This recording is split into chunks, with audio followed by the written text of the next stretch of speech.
action. Good morning, everybody. How is you guys doing today? Yamez here with Alway Forge for Sunday morning gathering. On the you're listening to the dulcet tones of Alway Forge here at the Sunday morning gathering. I don't know why I'm talking so deep. I can't stop. On the Discord chat, we currently have Sulbert from Shamrock Forge and Michael from Black Collar and the Army. Say I'm hello. glad to be here. What do you say? Good morning, everybody. Good morning. I'm glad to be here too, and Deep Voice is kind of running here too. Yeah. Yeah, considering that I went to bed about an hour and a half ago, maybe 2 hours ago, when I get enough work.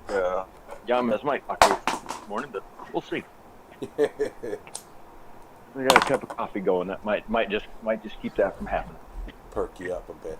Good morning, Trail Dust, Kevin, Dog Bones, Shamrock, we got you in here. Eric, how you doing? Ron Dennis. Hi, everyone. Hi. 7 people down to 6. I already, scared somebody away. What gives? Ben Toombs. What up, peeps? I do. So today's topic of discovery, Stephen Parsons. Did I see the picture you posted? Yes, of you burning yourself. Is that the one? Is you I Hate Fallout?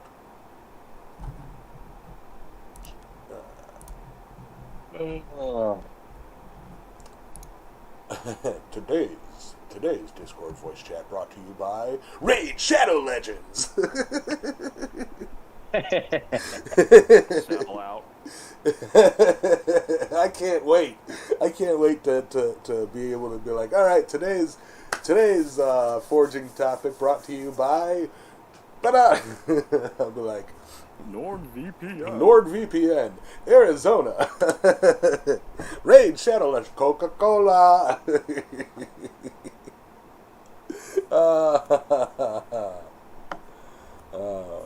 Yeah. Stephen Parsons burned himself yesterday, and it's right on there, right there. Ooh. Yeah.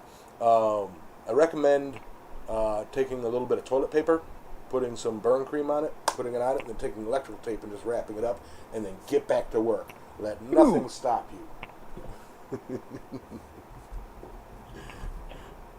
Ooh, looks like some. Yeah, fun one. I actually had a burn once, a kitchen burn from a pot handle that went here all the way up and then burned all of these where I grabbed it. And it blistered up to the point they shoved my hand in a rubber glove and then filled it with mustard. Talk about relief. Wait a minute. How do you have a before picture of burning yourself? Was that intentional? I mean, it's like you had to plan it. It's like, I'm going to burn myself. Let me get a picture of my hand right quick. Unless that's immediately after the burn. Or unless he burned himself first and quickly healed. We got Wolverine over here. Yeah.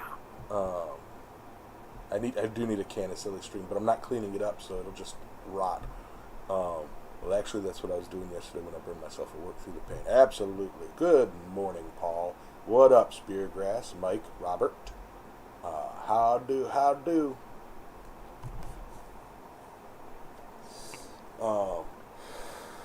So yeah, this my inspiration is not to burn myself anymore.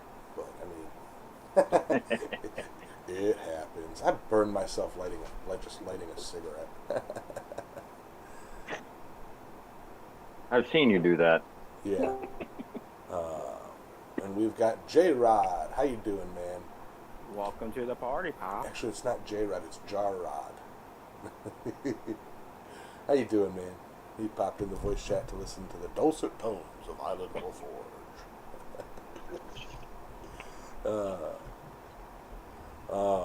So the topic today, and all of you guys, feel free to shout it out in chat or to pop in the Discord and hop into the voice chat or throw some pictures up, what have you. This is an interactive community town hall church meeting extravaganza. All right, now that I got my coffee made, I got to sit back down and reconnect my laptop again because it started getting going, and then I walked too far away. So I was the 7 to 6. Okay. So we know that Ben Toombs is inspired by golf carts.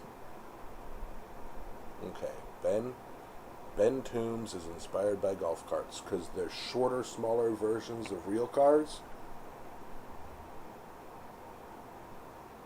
Does your golf cart have a wonky left leg or left wheel? I love you, Ben. Speargrass might jump on the Discord shortly. Cool. Good morning, James Jones. Ben, are you going to be at Quad State? That's a good question. Quad State is coming up fast. I need to register. And I think my window is closing for registration. I had messaged Big Dog about the Forge Around the World book. Let him know to either ship it to me or to bring it to Quad State if he's going to Quad State. He saw the message. I just had, I'm sure he's busy as craziness and has not had a chance to respond yet. I have not been able to line up a person for the next thing, so I'm going to bring it to Quad State, let people do a thing. Maybe I'll set up a little booth or something, and then let somebody take it from there.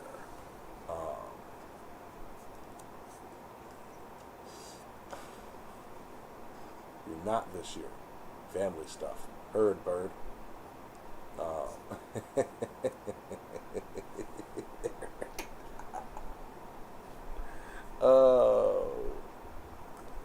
Good morning, Dwayne. Score from work. Nice. So, topic. What inspires you? I guess I'll start. Inspirations change drastically throughout the seasons, throughout the year, throughout everything. I mean, you have a good general what inspires you to keep going and what inspires you to actively pursue what you're doing. Like, my general inspiration to keep going is I love what I'm doing and I want to see how far I can go. I mean, I haven't come this far to only come this far. I want to go further, But as for the actual work, the inspiration I pull from is, I see, like, take the jellyfish bowl, for example. I saw a bowl, I was having trouble, like, this is going to be a funky, wonky bowl for me. I wasn't able to get it the way I wanted it. Then I looked at it and I'm like, that looks kind of like a jellyfish, because, I've seen jellyfish. And I'm like, okay, let's see what I can do with this. And then went further, and, I obviously live by the ocean and am inspired by the ocean. So, yeah, that's my current inspiration. Yeah. Wayne Heights popping in. Rick was in. Speargrass. Necessity inspires me. What I need or perceive I need, or what makes money, or what relieves stress, or what keeps up with the Joneses. Right. Necessity. You're inspired by what you need to do. That's completely valid. Ben is inspired by a few marshmallows. Okay, Ben. It's because you're soft and squishy. How about let's go with Black Collar. He's on the call. What inspires you when you're working in your shop? What inspires me is my mother.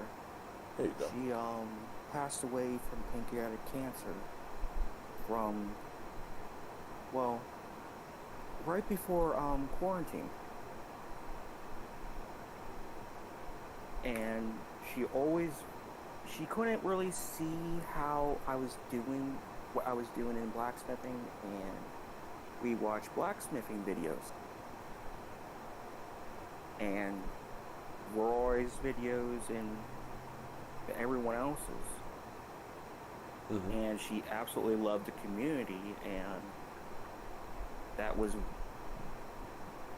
reason why I'm doing a lot of donating. Well, not lately, but it's pretty much in memory of her. Yeah, kind of that inspiration of, she's watching, and if she could hold this in her hands, how wow she would be. Like, yeah, that's good. That's good.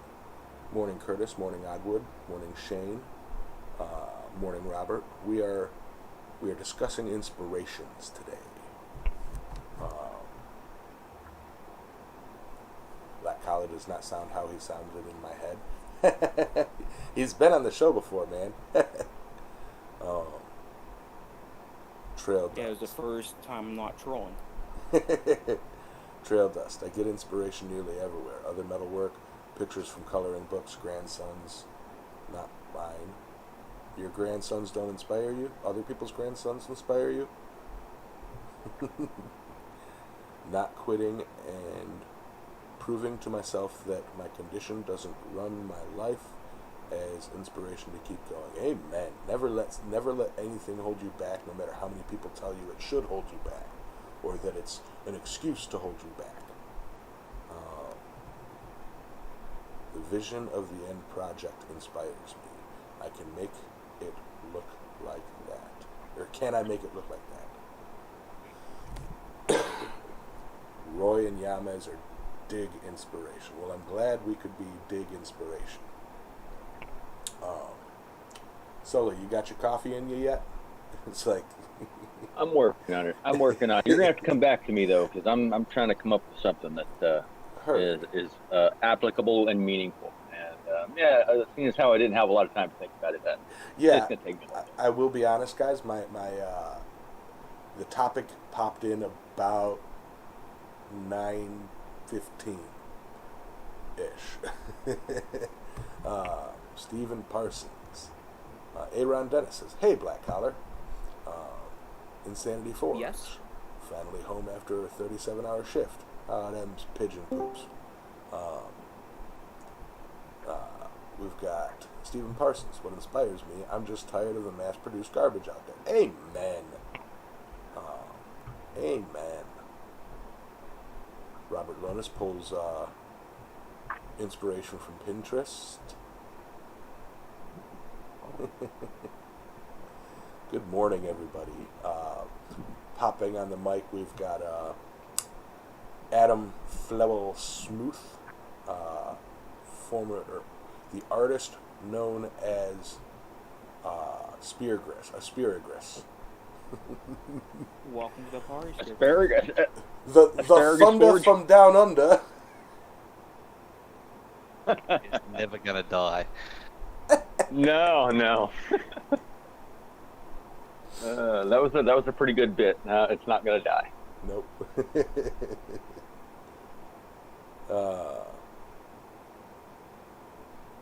Right on, Oddwood. Curtis says that Ben inspires him. Okay. So, let's go with J-Rod. He's been here a moment and been patiently waiting. Do you have anything that inspires you in your creative processes? Well, good morning, y'all. Guys are here in Discord and everybody in the YouTube chat. Good morning. For me, my inspiration how it keeps me going through each week is really because I'm really thankful to be where I am. Like, I got very good health. I have a very intelligent mind. But what really gives me a good amount of inspiration is just knowing, like, really the roots of who I am, my ancestry.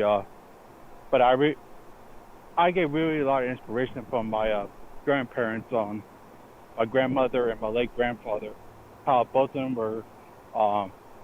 grew up very, very poor in the hills of Kentucky, and how both of them came out of that region and really be able to have a very, very healthy, very meaningful life. Both my grandmothers are still alive today.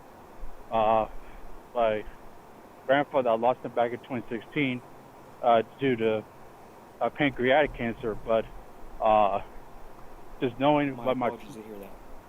it's okay. Like, what's really, I was expecting it. Like, I saw it coming, but it was more.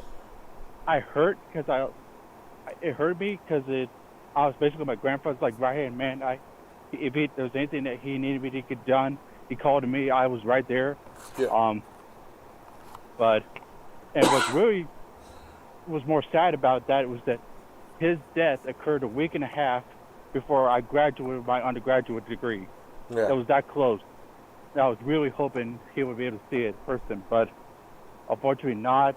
But just knowing what my roots were, it's really given me a lot of inspiration from each day. Right. Yeah. I mean, absolutely inspired by those who mattered most to you. You want to see, whether they see it or not, you want to know that you're doing something that they would be proud of.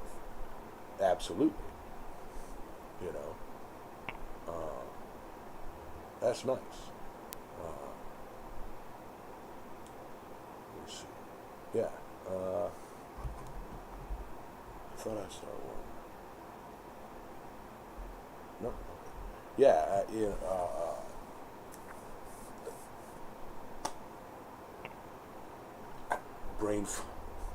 Sorry, guys. But yeah. My brain just literally locked up, everybody. Yes. You need me to come over there with my lockpick set? Probably. It inspired Get you by, back in? Yeah, it did. Pick your brain a bit. Touche. There you go. That's a Inspired To by, add on to what I was saying, like, just to be part of this black community, blacksmithing community, just where we all of us can pick off of each other's experiences, share ideas, and really ultimately to help all of us become better smiths, whether it be physical blades, silversmithing, whatever our trade may be. But all of us are here to support each other. Exactly. Yeah. I think another thing to build on that though is I've noticed that for all of us, and particularly those that I know are long-term contributors to the community, whether it's comments or watching videos, or like yourself, they're black collar, just supporting. And I'm not saying you're just supporting, but you've been supporting the community for a long time. One thing I've noticed is, like myself, I'm having to take a break from uploading videos and actually smithing at the moment because of the situation I'm in with building and moving and stuff like that. And Pastor Josh, he'd had to take time off because we all miss Becky and what happened there. So we all have different reasons for taking time off, but this community still keeps us active and involved, and that's inspiring as well. That gets us the juices flowing all that time type of stuff. So I just want to shout out to everyone in the community to saying thank you for being the support you guys are, no matter the situation that everyone's in, because it's all you guys that make this worthwhile for everyone, not just people that are like people like myself that do content creators, but you guys have to inspire each other as well. And I know that there's a couple of people that that are subscribers of mine that might not be on here at the moment that definitely inspired just by the community and seeing how we all interact with each other as well. So you guys are all inspiring too. Yes. Well said. Here. Here. Thank you. Yeah. Yeah. Good morning, Matt. How you doing? Oddwood Forge, inspiration. The historical aspect, seeing what has been done in the craft and innovations over time and striving to be a part of that evolution. Absolutely. And all of that, I mean, really all of this ties into what the others are saying. It ties into what Speargrass is saying, ties into what Black Collar and J-Rod are saying.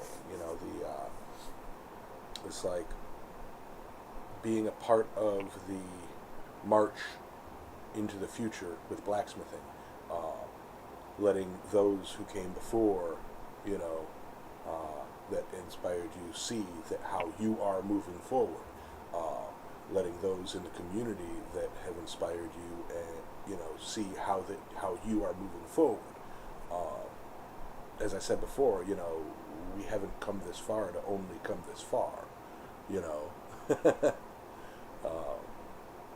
but yeah, no insanity. You are not an oddball for wanting to do traditional blacksmithing and bladesmithing. I believe we're the majority. Morning, Chewy. Michael. Robert Lonis. This community is the foundation of my blacksmithing. I find I have more passion for the art owing I can share it with like-minded people that will appreciate the work that went into it. Yes. Yeah. Bob, I agree heartedly. Yeah. That you have a community that you can share your passion with is a huge, and this ties in again to what everybody's saying. It helps you mentally move forward. I mean, if you were only doing it and day in and day out and had nobody to look at it, nobody other than you to look at it and be like, wow, you're really progressing. It'd be tough. Good point. I mean, one thing that I see is, I make products for customers, but I make art to share with the community. Yes. My dad tracking his ancestry back to the Vikings. William the Conqueror inspired my forge name. Ulfbert, due to the sword that was crucible steel in 900 AD that no one else had until the 1800s. There you go. Ancestry. Yamez, have you ever burned your beard while forging? Yes. Severely? No.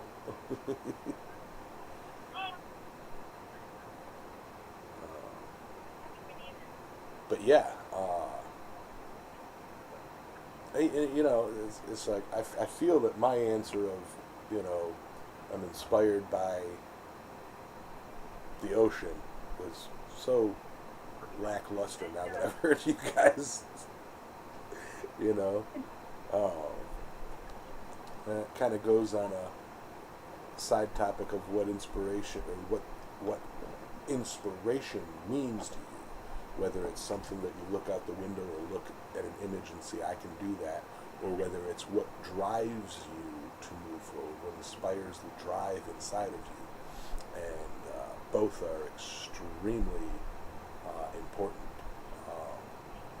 because one, you know what you're going to do, and two, you know why you're going to do it, So, morning, Aimless. Jared, could I get you to kind of switch to push to talk? You got a lot of background noise that keeps activating your mic. Yeah, hold on. Or something like that. Yeah, there was a whole bunch of folks that were coming by me, like some had loud music that was catching on my audio. So I'll just I'll just mute my mic till want to speak. It's no biggie. It's no biggie. If you need help setting that up, let me know.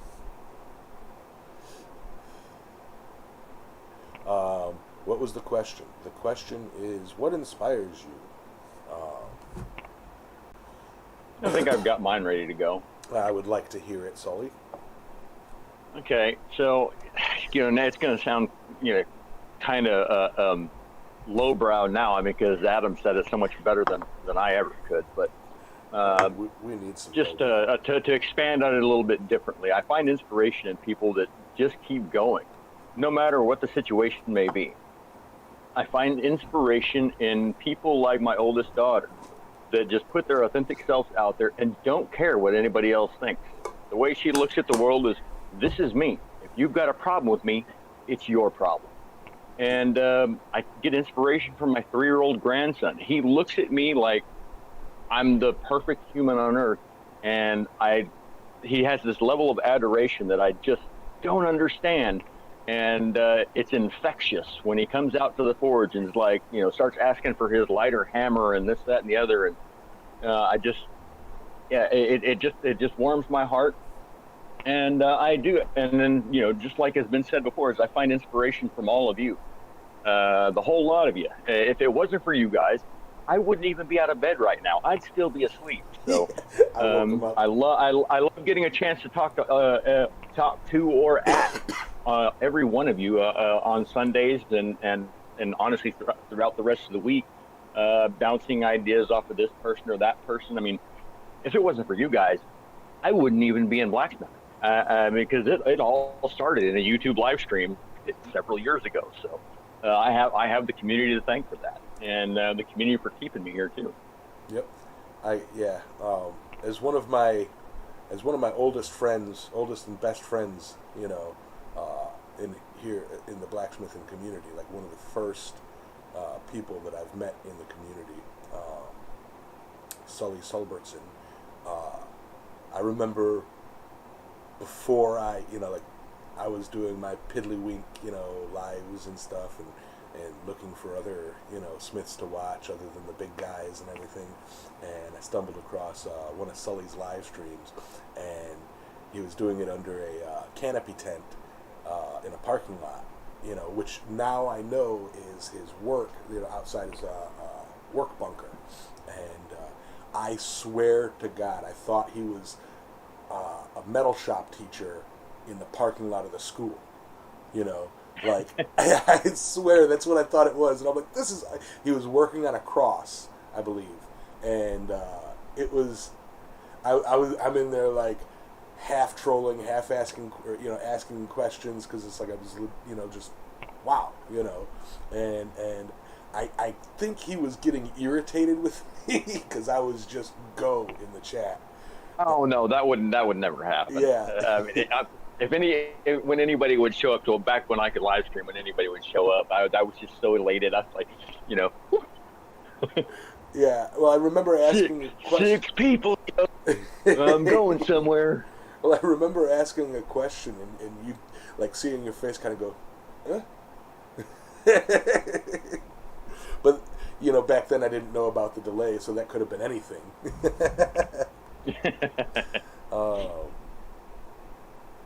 But yeah. Question. Well, you have a question? What? How did you find the community? Who? Like for example, I fell into the community because I was interested in blacksmithing from 15, but when I restarted a couple of years back, I was actually looking for Australian blacksmiths, and then I come across your channel, It's like I'd already been watching Roy and stuff like that, but I didn't know Roy had a live stream and stuff like that, and I came across your live stream, and that's how I fell into the community, so to speak, and became actively involved. So it's all your fault, Yamas. I'm hearing that a lot lately. That's actually, a good tangential question that we can go into. Now that the great Shamrock Forge answered his inspiration question. Easy now. Come on now. Hey, I love you too, Ben. Let me, all right, real quick before we go into that tangent, because I love it.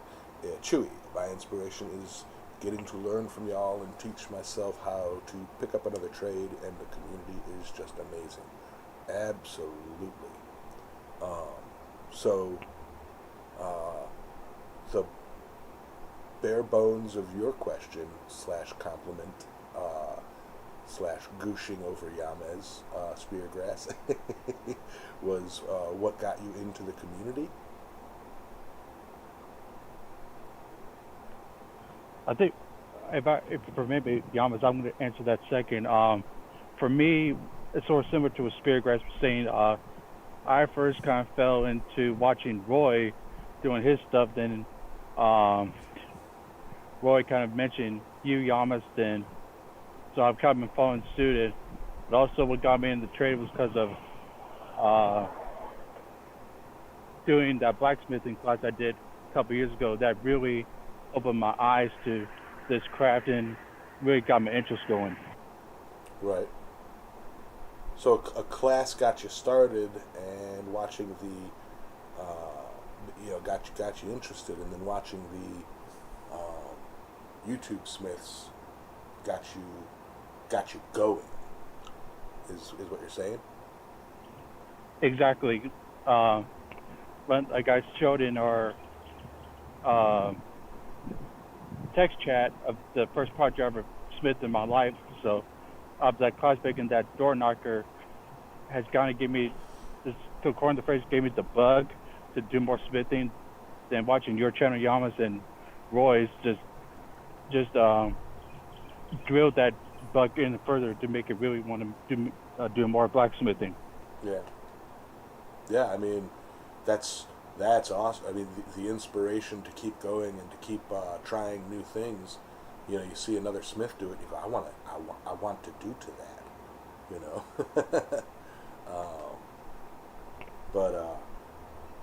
But yeah, love it.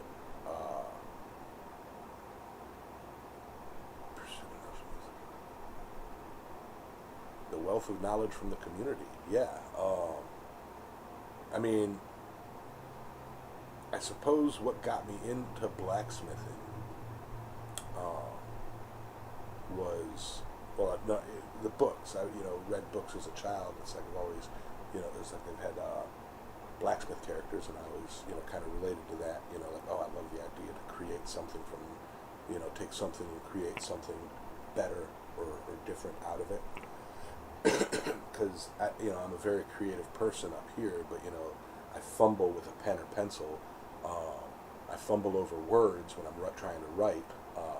Like I may seem eloquent and talkative and whatnot, but like try to take that and put that on paper, and you got chicken scratch that makes no sense.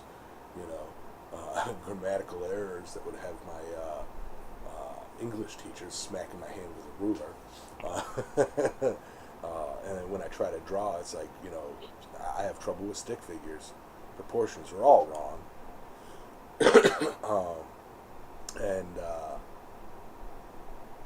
Really kind of fell in love with that sculptural aspect of blacksmithing. Like, wow, you can make something, you can take steel and make something of it, and it'll last forever. It's like, brain, where's that going? That kind of inspired me to start, and then I didn't know that there even was a community until well after I started. It's like I was doing Facebook live streams on my personal page to share with my family, and that's when other people started popping in and going, hey, you should check out blah blah blah blah blah, and that's when I realized that there were other blacksmiths out there, because I didn't even Google search it. I just started, and you guys all talk about Roy and everything. A lot of people, Roy and Tim and John Switzer, are a lot of people's first introductions to the blacksmithing online community.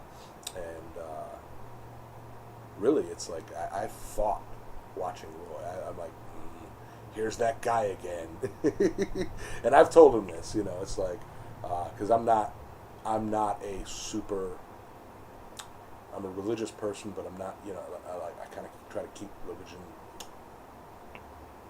inside here, and that's it. And so it's like I fought watching his channel. It's just every single topic I searched, you know, this guy's got a freaking video on it. So I'm like, screw it, I'll start watching it. And yeah, just, you know, shut up, Ethan. Sorry. That pulled me into to actively chatting in the community, and then hopped onto Facebook groups, and we all know where that went. Like an admin in every group that I'm in, and now I'm just thinking of stepping back. And see, for me, I didn't even know there was such a thing as a YouTube live stream. I was just, I don't know, I was doom scrolling through YouTube one day, and I came across an Alex Steele video, and I was like, what the heck is this? And I, you know, as much as I hate to say it, and then I watched this video, and this was way back Parker Street Forge days, you know, and I was like, oh my gosh, I didn't even know you could still do this. And I was like, I'm gonna have to look into this. And literally the next YouTube, I watched that one video of him, and then I watched a couple of his older ones just to see what that guy was all about. And then literally, like, the next thing I watched was a recommended Big Dog Forge. And the next day, it was like I watched one of his videos on, I think maybe the Scrappy build or something like that. And then so I went ahead and subbed with notifications, and then it was like, boom, the next morning, it's like Big Dog Forge is live. I was like, oh, what is this now? What's a live stream? And then, you know, then on down the rabbit hole we went, and I mean, you know, it went the same way, same place it goes for everybody else. Here we are 3-4 years later, still doing it. Yeah.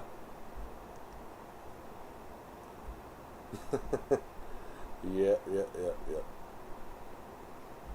When I saw the name Island Metal Forge, it caught my interest. I saw my first live stream and thought, what the hell? That's I didn't know, like, I was doing live streams. I didn't even know that live streams on, you know, on YouTube were a thing, let alone blacksmithing live streams. Like, I really didn't. I used YouTube to watch, like, Gangnam Style, you know, and popular videos, and what does the fox say, and stuff like that. I didn't know that there was, I really didn't know that there was, like, blacksmith, YouTube communities that followed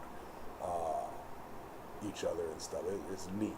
So, people are talking about me, like, left and right over there in another Discord server. That's the patinging you're hearing. And I can't go over to it because we're looking at this awesome dragon bench, which is awesome. Something. Hold on. Are you getting tagged in? Huh? I'm getting tagged in. So if anybody's got something to say, go ahead, take over for half a second. Well, I got a funny story. So when my mom was into one of her, when she was taking painkillers, and she was half in and out, she was watching. It was like Alex Steele was on first, then Roy was on second, and she was off, and it was an air Alex Steele, so it was like sandwiched. And she was convinced that Alex Steele was Roy, and they're like, "That is a pompous little prick." Oh shit. Yeah, so.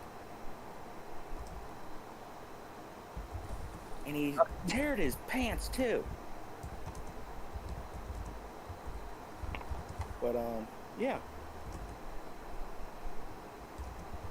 Jan, I was that hoping Roy would be in here when I told that. Right. sorry for cutting in on your black collar, but Jan, was that a question for you? Like, really, like, for someone who wouldn't have been wants to, like, for you, it's like, what you really needed most of all was the interaction with the community. Would you agree with that? Well, yeah, and Yeah, it's to tell you the truth is, I have really bad dyslexia. It's pretty much like a word scramble game.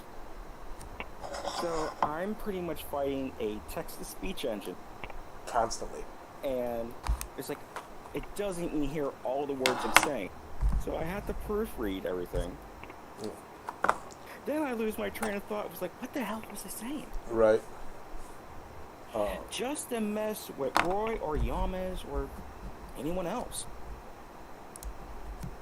So, yeah, and that usually it takes like 10 minutes for a troll. At least so. You got to put a lot of effort into it. Yes, I think my trolling is stifled because I don't think the internet can handle me. Or us. Sorry, everyone. Armies. Chewy, if you want to talk in church chat, it's over here. You got to click the Blacksmiths Church and then connect down here, I believe. That's how you get into it.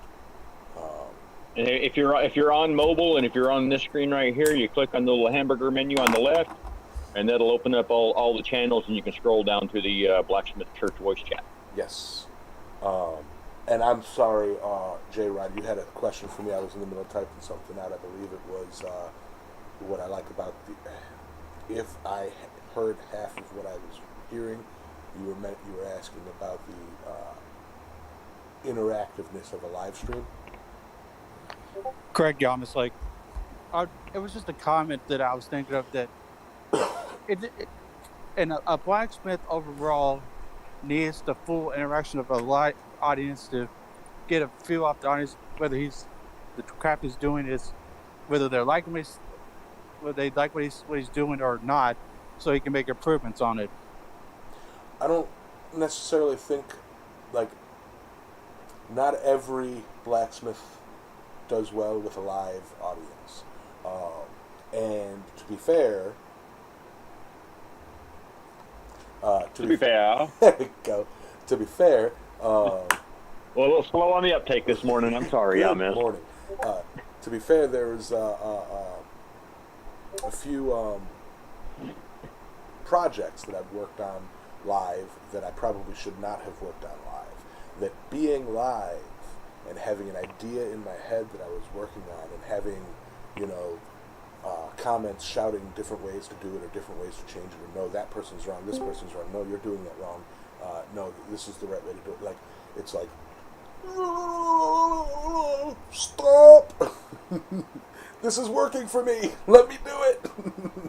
So it's like, I can understand wholeheartedly that there are several blacksmiths that would prefer to be in the dark corners of their shop, creating, crafting, and doing their own thing, and screw everybody else. I get that. I personally, I have an entertainer's mindset where I like to share what I do, the positives, the negatives, the ups, the downs, the mistakes. I used to be a stage performer, and I used to do improv comedy and interactive theater where I thrived on people's reactions for the different things that I did, be it funny, be it scary, be it goofy, be it, oops, I blew out a flip-flop on stage and worked it into the bit or something like that, busted out into a Jimmy Buffett song or something, So it's like... yeah, welcome Chewy to the voice chat there. Yes. If you get a chance to the party. say hi. I'm hearing so many dings, they're mixing up in me, mixing me up, so... Good morning, Bloobs. Chewy, yes, how are you doing, sir?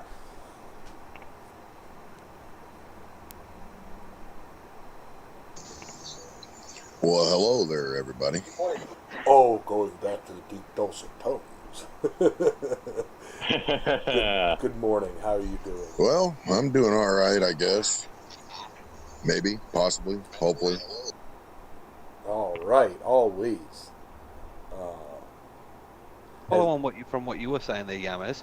I think I personally believe that blacksmithing can't be really learnt in a vacuum. No. You can, teach yourself the basics and stuff like that. But I think that one of the best things about this community is what you were saying about people jumping in and say, this is another way of doing something and stuff like that. Roy always says there's more than one way to skin a cat, and we all know that's true. But simply by having that comparison of other smiths out there, back in the day, when there were the apprenticeships, you'd go to a blacksmith and you'd learn the art, and that doesn't really happen so much nowadays, simply because this is now an artistic pursuit as opposed to an industrial pursuit. Yes. But this is kind of the new version of that, in the sense of, I can make something and bring it to the community, and I can get critiqued on it, and just be shown or shared different ways of doing it in order to improve my own skill to bring myself up. So I kind of see the way the community is now as a new version of apprenticeships, or a new version of learning this art, that is completely different to how it's done traditionally, but it's still just as valuable.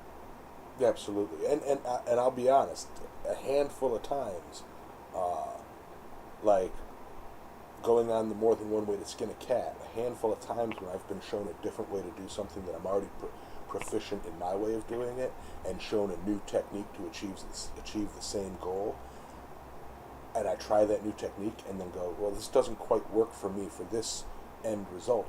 However, this brings to mind a new way of doing something to achieve something that person who originally told me how, blah, blah, blah. A whole new technique to achieve something different. Take the Haberman bend. I suck at the Haberman bend. I suck at 90 degree corners anyway. But using the Haberman bend, I was able to kind of achieve some neat effects that have nothing to do with making a corner. So new ways to do different things using old ways of doing other things. It's the beauty of art. I mean, I agree that everyone should be taught the basics, but everybody has to learn their own way of doing it. Absolutely. Like what I do, and some people agree with me, some people don't, and that's their prerogative. But my thing with learning is I'll watch 3 or 4 different smiths in their processes. I'll read something, and then I'll try something myself, and then I'll practice at it, and it becomes kind of a gumbo of all the different types of techniques. Like I might start a technique with one way, and then halfway through, feel more comfortable doing it a different part of the same technique, a different person's way, and it kind of becomes my own thing. So it's like, don't pigeonhole yourself with one person's technique or one person's original way of doing it. It's like you say, it's important to know that technique from start to finish exists, but it's also important to not limit yourself by sticking from point A, B, C, D, E, to achieve F, when you can do A, B, Q, T, L, F achieved, and it looks good in a different way.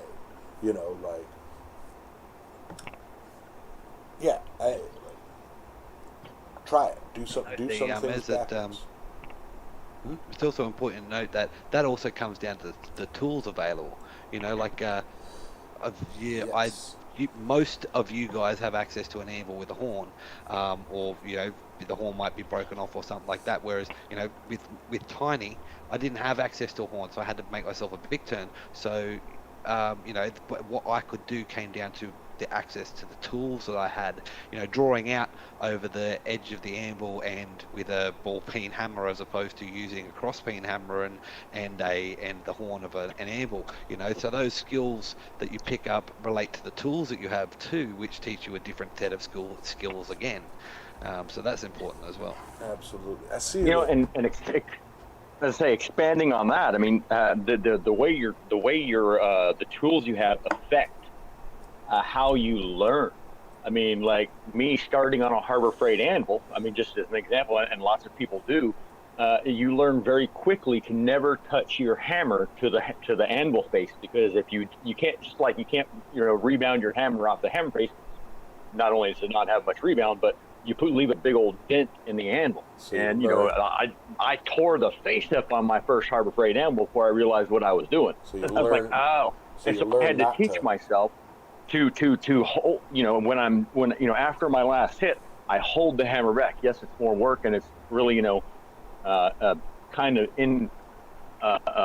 inconvenient, but it's what was necessary to not have to sand that face down every Yeah, time you wanted to use it. I don't put a lot of smiths pick up that habit of here's the workpiece, here's the anvil to do tap, hit tap tap hit tap tap hit, and it's like there's a lot of controversy with that, and it's like I also learned not to do that because of a Harbor Freight anvil, and it's just my like right there with you. It's my technique to hit hold hold, or turn the piece, and when I want to rest, instead of hit tap tap tap tap, hit and then don't swing back down, break the rhythm, because I can always find that rhythm right back. What is love? So Robert Lone is asking in the chat what the Haberman bend is. The Haberman bend is a technique for doing. It's an easy technique for doing 90-degree corners, where you take the piece of steel, fold it like that in half, and then you kind of work the end of it using a peen, and then do that, and then you open it back up, and it's a corner. It's like a perfect straight edge 90-degree corner, and it's magical. But I suck at it. It always seems a bit off to me.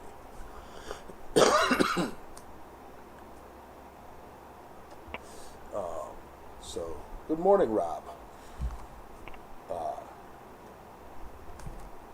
But yeah.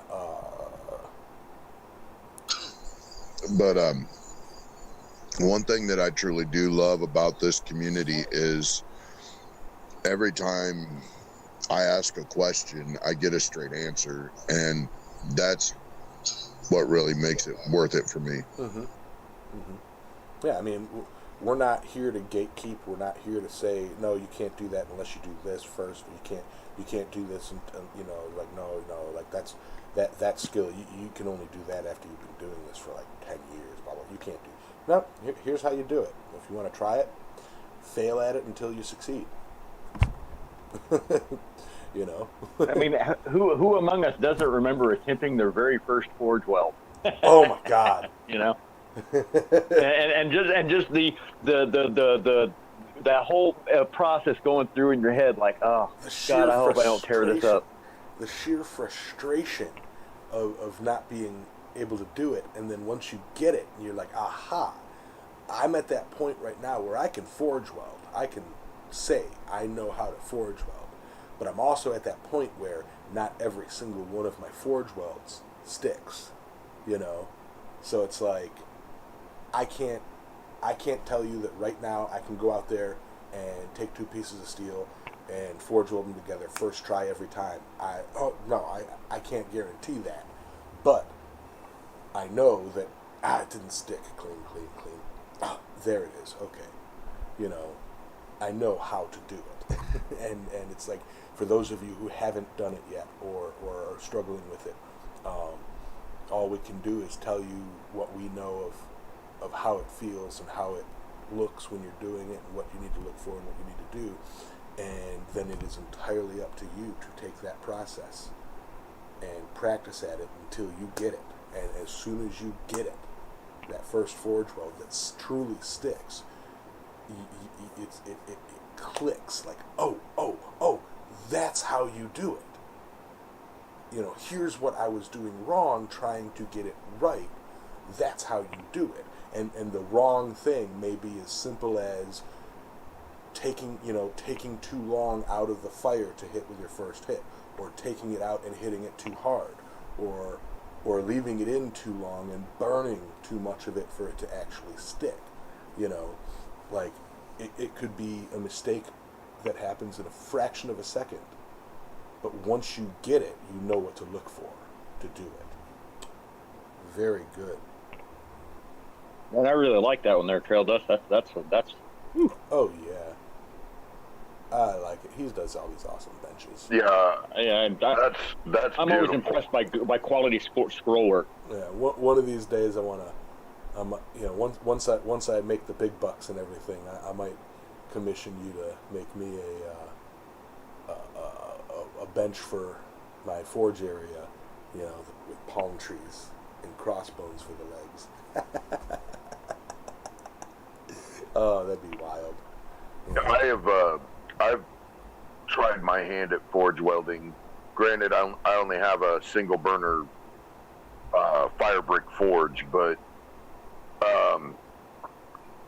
it was semi-successful, I guess. Yeah. I don't know how else to explain it, but yeah, it was. I got about half of it to forge weld. I was trying to do a sand mine. Yeah. And I don't know, maybe I was overstepping my bounds or whatever, but like I said, only half of it forge welded, and I haven't made an attempt again yet. Really haven't had much time to do it, or the kinds of steel to do it until recently. I just bought some 15 and 20 and 80 CRV2. I'm going to try a low-layer Damascus with it. Now, hopefully that works out. I have a suggestion for those using propane forges that may or may not get hot enough. If you're in a position to, try this. Make yourself a little dirt forge, grab some cooking charcoal, lump charcoal, and take a piece of mild steel and practice some forge welds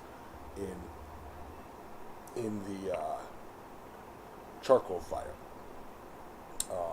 Learn what's too hot, what's too much oxygen, what's this, what's that, and the key here is not so much the fuel type, but know that charcoal will get hot enough to forge weld. And the key here is so that you have that metal and you see, get yourself some shade 5 welding goggles if you want, so when you're staring into the fire, you're not burning your retinas. And you can literally watch the shifts in the surface of the steel, so you know what to expect to look for when you're trying it in a propane forge. If you have it in a propane forge and you don't know what it looks like when it's happening, it would be harder, unless you know that your propane forge gets to 2,800 degrees and forge welding temperatures, and you know this, that, unless if you're on a single burner brick forge and you're just kind of guessworking it, try it in a charcoal forge that you could just throw away when you're done with, so that you can physically see how that interaction with the steels takes place. And I think that would really help you to know what to look for in a propane forge. I think. And Go on. proceed. I'll mute Shamrock. I'm sorry. Go ahead. Oh, I was just going to say, and you really got to pay attention, because if you're trying it in a charcoal forge or a coal forge, something like that, it's literally 1 minute you got the first sparkler out, and the next minute you burned it in two, or in just a few seconds. And a minute is a by long time. the same account, a lot of people just think you can't do that with a propane forge, and I've stuck a piece of cable in my propane forge and pulled out a puddle of metal. I mean, it's like, oh man, really? And this is one that I've been working on for like 15 minutes. A piece of cable that I had added cast powder to it and everything, and then I wound up melting the piece of cable, and I melted through the C-channel tray that I had that in to keep the flux and everything from eating the bottom of the forge. and it's all just because I got somebody came over and I started talking to him, and I thought I got plenty of time. It's at the forge welding temperature, but here in a minute I'll pull it out and set the next bit of the weld, and then I pulled out a handle with a lump of puddle on the end, if you will. So always pay attention to what you got going on there, because forge welding temperature happens right now, and melting happens just right shortly thereafter. Yeah. I was gonna say, I built my own coal forge. I got to do some more tweaks to it to get it to where it works properly, but it's I've noticed that coal and propane are two totally different animals. Absolutely. And I'm working on learning the coal forge a little more, so that just in case I do run out of propane, I can continue to forge if I have a project that I'm doing. Mm-hmm. But I don't want to burn everything up, and I've already done that with one file, melted that sucker right in half. Yeah. Well, just like with propane, That's always fun. Just like with propane, you learn the fine tuning of the air supply. So it's like the oxygen supply from a propane forge. The Venturi valves, or the air gate or speed of your blower for a solid fuel forge. Where in the fire column, the fireball, you put the steel. Obviously, you will have more oxygen at the bottom, at the base of the fire, because that's where the air is coming from. What's going on, Tim? Oh no! How deep, Tim? How deep? Ooh-wee! Hey, Mr. Oddwood, have a lovely day. Adios, Oddwood. Whereas on the top layer of the fireball, See you, Evan. you have a bit Later. a reducing fire. And another thing that you can do with coal forge or solid fuel fire is get it cranking, get it hot, a lot of air, getting it, and then cut the air and have your piece in there and cut the air, and it's a reducing flame. Like it's got no oxygen going to it. It's burning up all that oxygen, so you can kind of control your air on the fly. So yeah, it's definitely a different monster, but it's all the same concept. And how do, Big Dog? Did you get my message, sir, about the book? Are you going to Quad State? See? Yes. I am fantastic. We're all happy here. But one question I do have about a coal forge is the ductwork underneath. How would I set that up?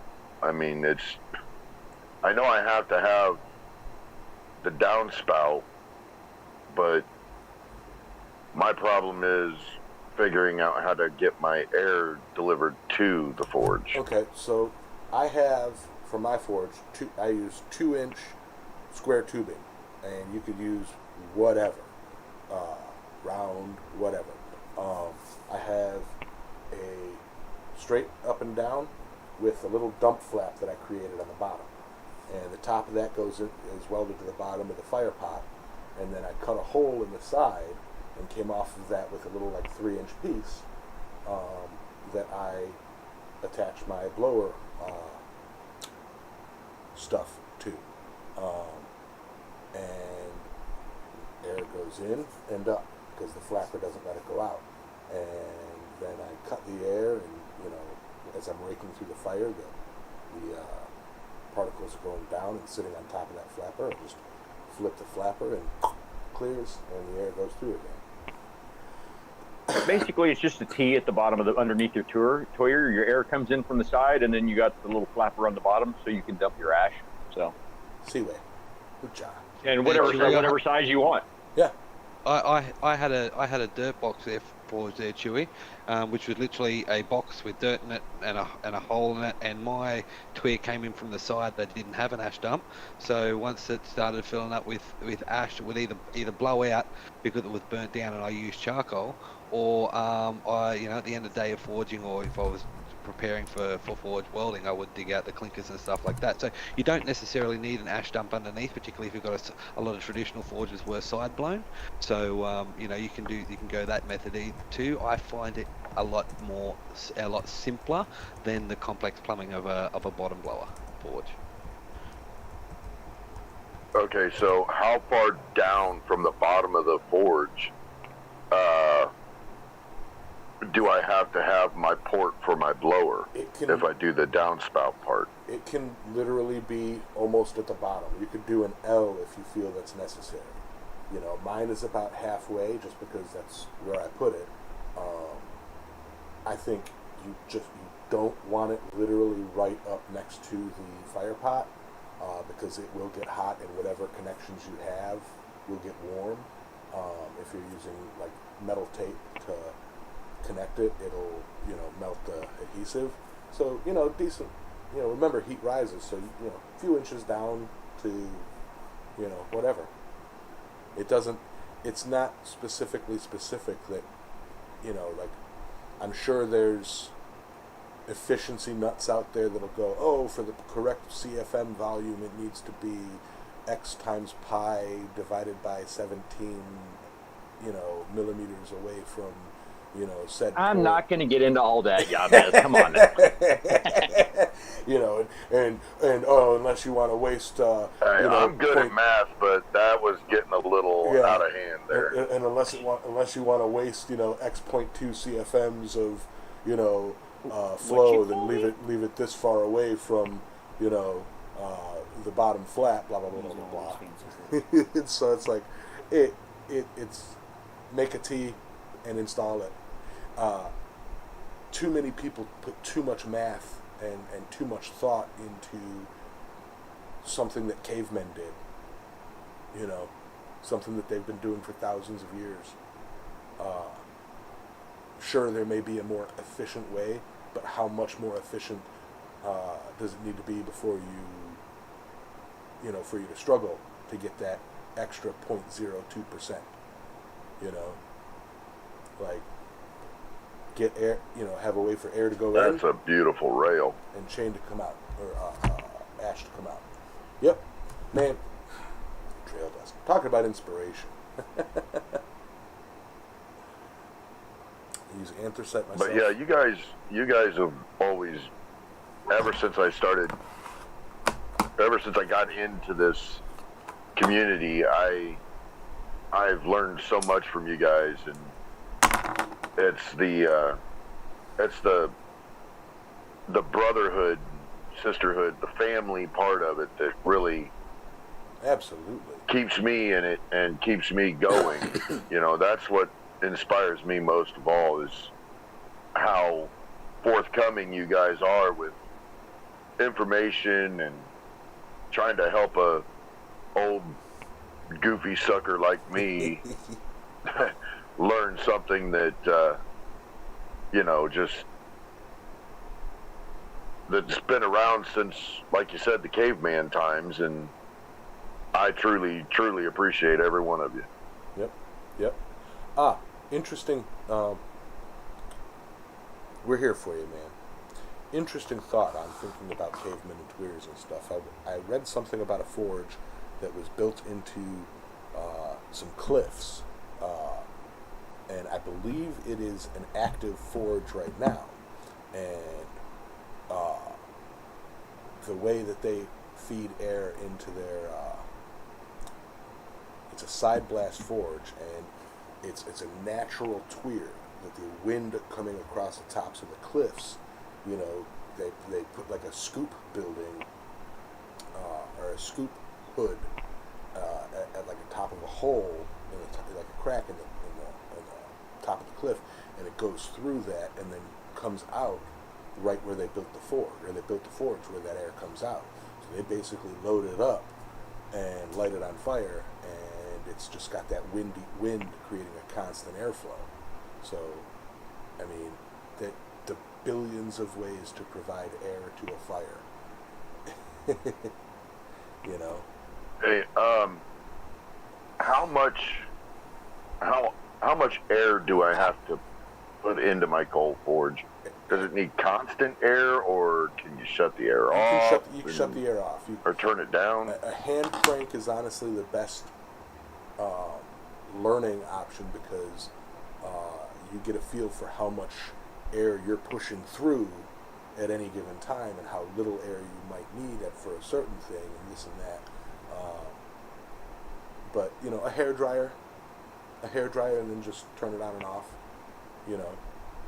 Like you don't. Yeah, that's and honestly, I've got both. I've got the little that little hand crank blower, and then I stick the hairdryer right in the side of it because it just happens to fit, and so I can do either one. When I'm trying to do fine stuff, I use a hand crank, and when I'm like trying to get the fire going and whatever, or I'm trying to really get it built up and going, I'll just turn the hairdryer on so I can walk away and get some other stuff set up.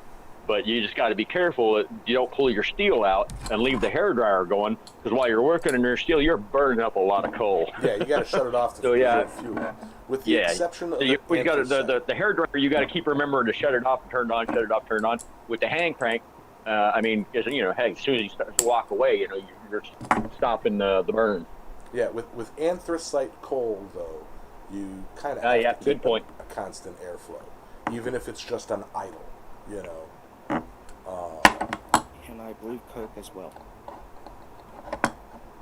Big Dog wants to know what kind of fuel you're using for your solid fuel, unless he's chatting with.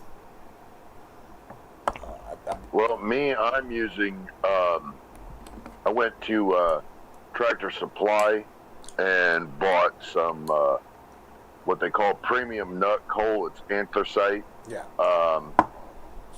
So I mean.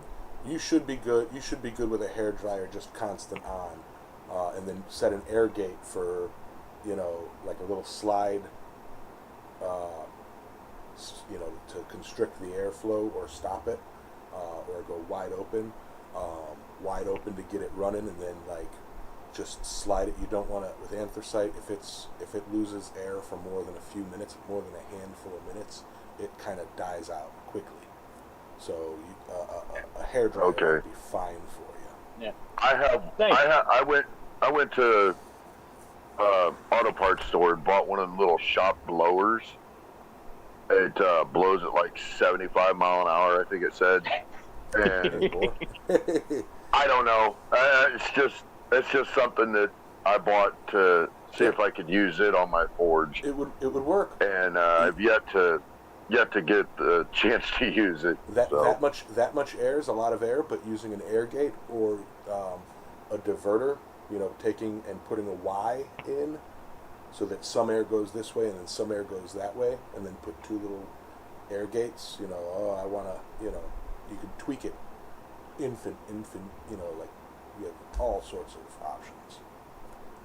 Hey, thanks, Tim, for having the presence of mind to ask the right question in that situation. We're all right. Throwing different scenarios out there, but it all depends on what are you actually using. Yeah, falls into the habit of I give the advice based on what I use.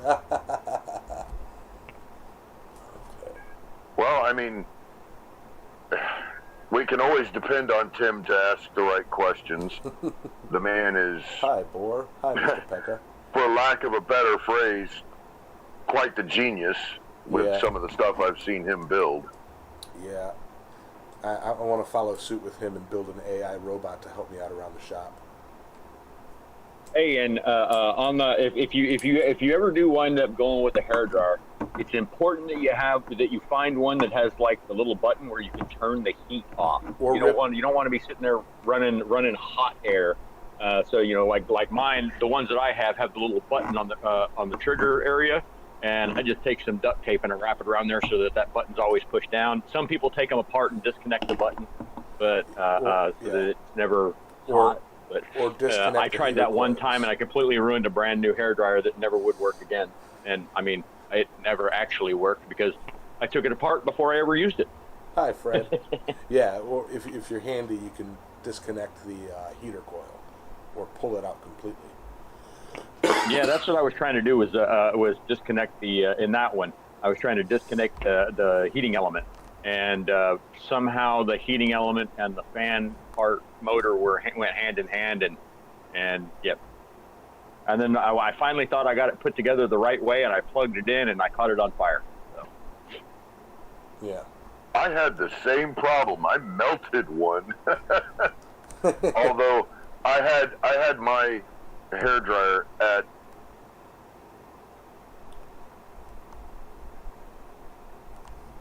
Did we lose you or test? Test. 1, 2, 3. We got you, bud. Yeah, okay. No, I thought you said you had I melted one. I had my hairdryer at, and then stopped.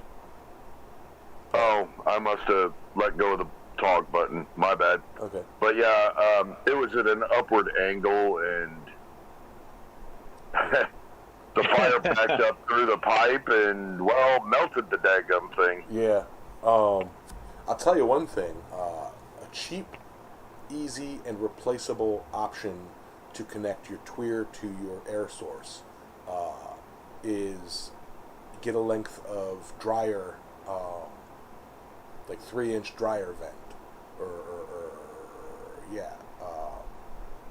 yeah, 3-inch dryer vent, and then just put it on it, get some metal tape, boom, and then you can move that out of the way of wherever you're working or out of the way of the fire, and any burn back, blowback that you do see will burn that dryer vent off before destroying your blower, and then just I made a bit of flexible dryer vent last me about 2 years before I went to solid metal, but it works and it's replaceable. And the only reason I went to solid metal was because I had some solid metal 3-inch duct and could not find my flexible duct. So, yeah. You can get around all sorts of things with being... I have noticed that shop organization is key when doing this. Yes.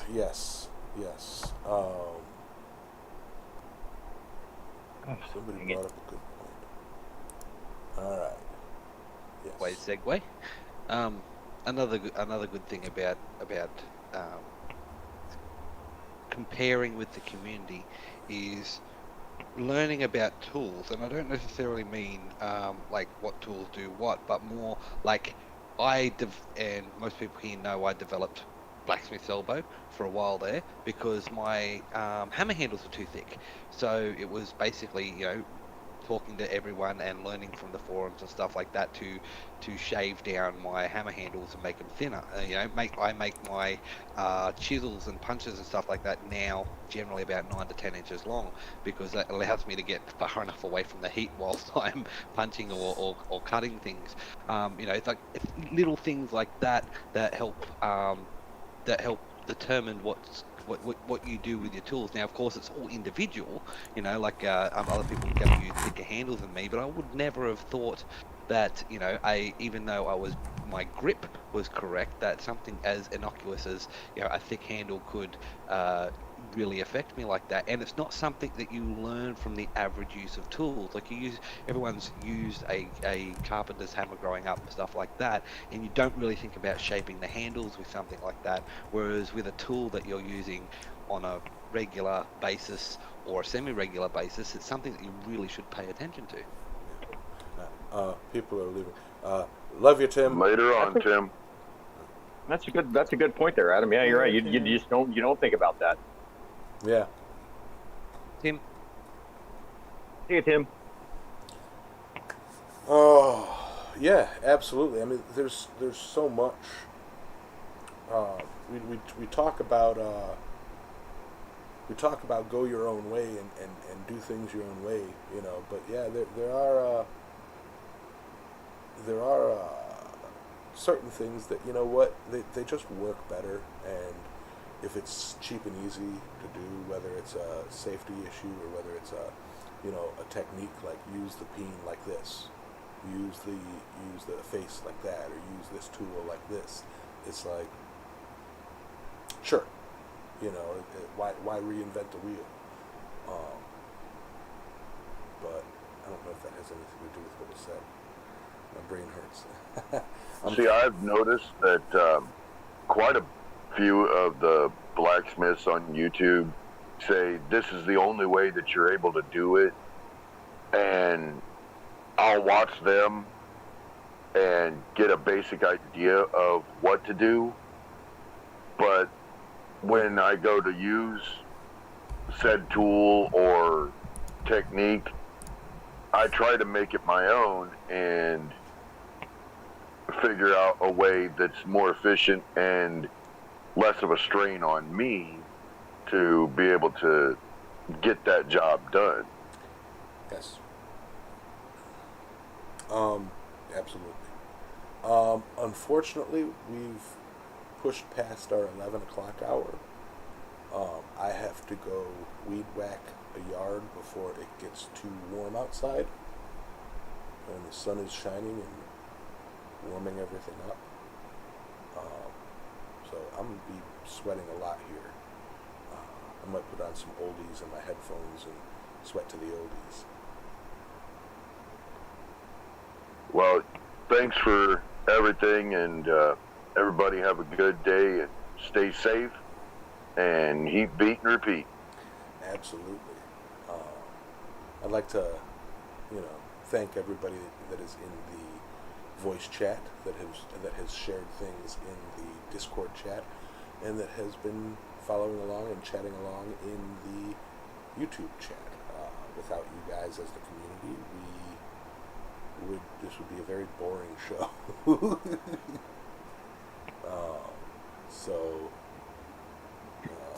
There's a time limit based on several things, Aaron. Me not wanting to blather on for hours and hours and hours, me having stuff to do, and you guys having stuff to do. Thank you all for giving us this time on Sunday morning, can I say a thing before we go? yes, you can. If you guys are interested in the push to talk, Yes. I put something up there. I guess it's pretty obvious. Yes, he put But, it took me majority of the stream, so if you guys want to take a look at it, I would appreciate it. Yeah, in the Discord chat, he put images and how to use the push to talk when you're using the voice chat. Thank you very much, Michael. But let's get a round of applause for everybody, and let you guys all get back to your Sundays. I'll catch you guys on Wednesday, and yeah. So, hearts and health, You everybody. guys stay out there. Stay safe out there. All right. Catch y'all next week, maybe. Adios, everybody. Oh, I'm gonna call you and make sure. I'll text you and wake you up. All right, guys. Y'all done did good. Awesome. Ending. Peace. Hold on, don't end it yet. Oh, too late. I just ended it.